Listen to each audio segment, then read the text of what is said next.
ఎన్నికలప్పుడు బెట్టింగ్ మార్కెట్‌లో కాంగ్రెస్ గెలుస్తుందని, బీజేపీ గెలుస్తుందని, లేకపోతే శివసేన గెలుస్తుందని ఇట్లాగా బెట్టింగ్ మార్కెట్‌లలో కోట్లు పోసేవాళ్ళు చాలా అబ్జర్వేషన్స్ చేసి పోస్తూ ఉంటారు.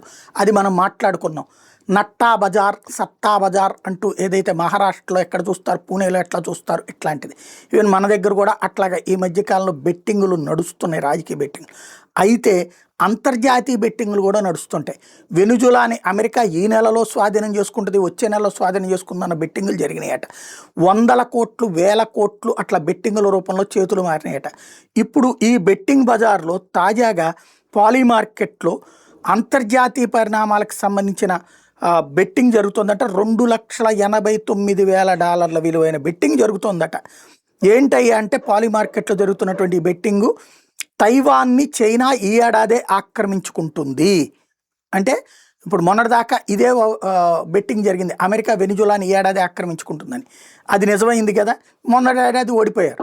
ఈ ఏడాది అనుకోకుండా అయ్యింది. క్రిందటి ఏడాది అనుకున్నది అవ్వనటువంటి వాళ్ళు లాస్ అయ్యారు. ఇప్పుడు చైనా ఈ ఏడాది ఆక్రమించుకుంటుంది అన్నటువంటి బెట్టింగ్కి $2,89,000 బెట్టింగులు జరుగుతున్నాయి. అంటే సంథింగ్ ఏదో జరుగుతుంది అన్నటువంటి చర్చ నడుస్తోంది.